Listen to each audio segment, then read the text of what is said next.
This week, instead of companies showcasing larger stations with lots of stalls, two large companies changed the script and showcased how to push more power into charging stations instead.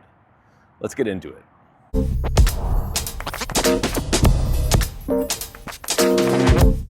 I'm here at a Tesla supercharger station that just opened this week. Tesla is one of the companies who's headlining this week's story, so I felt like it was a good place to record from. It's located at a Cracker Barrel, which is a partnership the Tesla supercharger team has formed and been active building out. Several nice things about Cracker Barrel. Not only is there a nice restaurant, but they have clean restrooms. They're always immediately off the interstate exit. They have that quasi-convenience store called the Old Country Store. They have that front porch sitting area if you want to relax in a place instead of inside your car as it charges. The hours are pretty wide also because they serve both breakfast and dinners with sit down, and they also have the ability to do a takeout option. So if you're cruising down the road and planning at charging at one of these Tesla supercharger stations at Cracker Barrel, you can order ahead, and then when you get there, plug in, go inside, and your food will be waiting for you, and then just pick it up and either go eat out on the porch or something, or if you want to sit down and have a sit-down meal, that's available to you as well.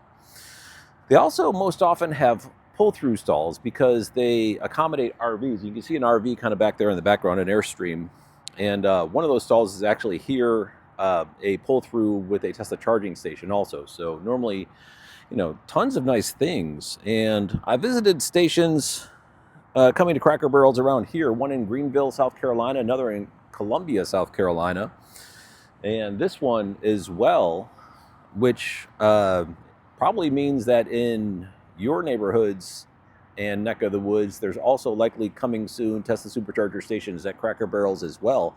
I can't imagine we're unique here in the Southeast. So it looks like this partnership is really starting to flourish, and I'm a big fan. This is a really nice place to partner with a electric vehicle charging station. I definitely applaud the Tesla supercharger team for this and all that it brings to EV drivers as it continues to grow. Okay, now getting into one of the headline stories, starting off with the ChargePoint Eaton webinar that was released, and I took the time to watch it. It's 30 minutes in length, and just to summarize some of the points here, I think it's fair to say that ChargePoint is struggling for relevancy in the age of the new normal of the North American market, with the likes of Kempower, Alpitronic, and the new generation of EV chargers taking a portion of the market share, or the market by storm, however you want to describe it. There's definitely a good chunk of the market getting eaten up by those new players. But what I'm finding is ChargePoint is losing sales to these companies, but their volume as a whole seems to be staying relatively flat. And the reason they're able to accomplish that is because the market as a whole is growing. So ChargePoint is still making the same number of sales they were before. It's just these new players are taking some of the additional market growth off the ChargePoint plate. But ChargePoint still seems to be having relevancy in their sales numbers, at least from what I can tell. And they're also pretty good at carving out a niche of level 2 stations, which Kempower, Alpi don't even have products for. So ChargePoint has a product mix which is more comprehensive, and this partnership with Eaton expands that even further into additional product offerings that Alpi and Kempower don't even have. So Kyle visited the Eaton booth at the RE Plus Clean Energy Convention late last year and interviewed some of the staff, going over many of the same offerings of this webinar that I watched. The video is on the Spec Reviews channel, titled Eaton and ChargePoint Partner on 600 kilowatt plus high power DC fast chargers, level 2 and microgrid solutions. If you want to check that one out, it's a good video. I watched it. I found it enjoyable.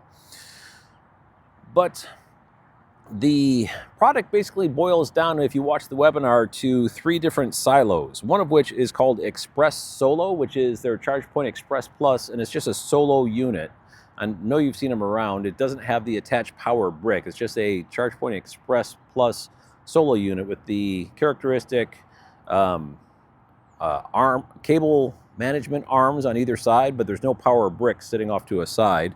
And then they have the Express Distro, which adds the power block, similar to what we saw at the flagship station at Mercedes-Benz high-powered charging in the Atlanta, Georgia area 2 years ago with the fully built out power blocks connected to ChargePoint Express Plus dispensers. And now they have a new silo called Express Distro, which adds the Eaton energy stationary storage and something called PDE. PDE are their power distribution units, but they call them PDEs.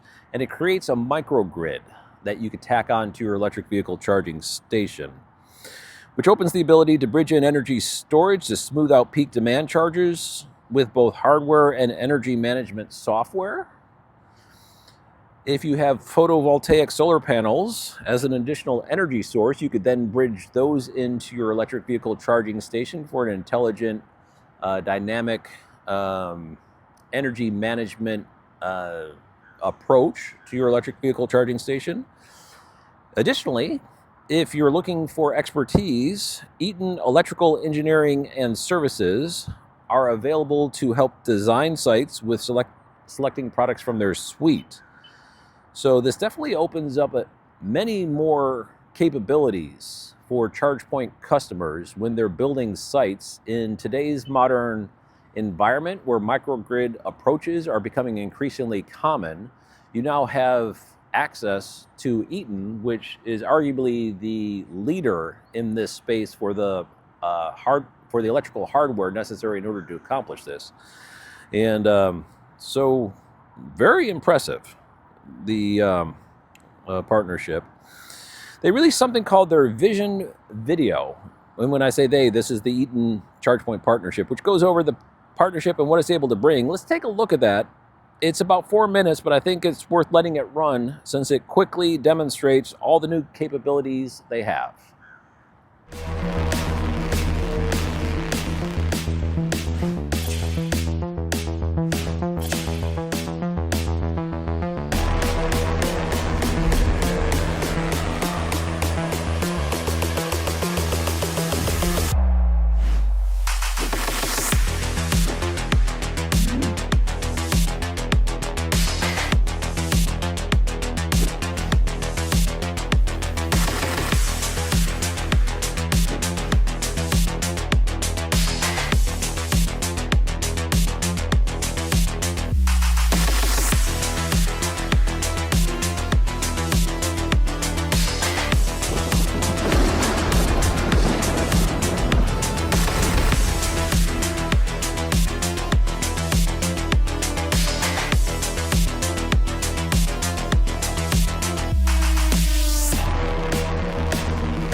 always exciting to see innovation occurring right in front of us and at an increasingly fast pace, at least it seems. Next, in an article by evinfo.net, the partnership between Aldi, Red E, and Lincoln Electric was made public. We've been seeing these stations get built, but the reporting by Bill Pierce really did a good job of getting official quotes and painting the big picture. They're saying 22 stores in the first phase will be done this month, January 2026. There's also mention about how the dwell time of an Aldi customer matches very well with the EV fast charging session. So this pattern of EV charging at grocery stores is very likely something we're going to see continue to grow with Aldi and others as well. Next, the other large company that was able to demonstrate higher power throughput into their charging stations was Tesla. This was an exciting event. Last time I mentioned how the Tesla Semi factory had their megawatt chargers installed, and since the last time till now, the Tesla Semi team posted into X a 35-second video showing a Semi charging at that station.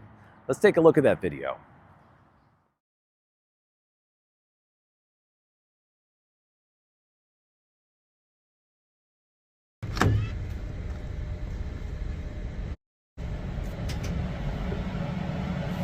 It's 15, 60, 124, 193, 271, 351, 430, 525, 628, 738, 851, 981, 1111.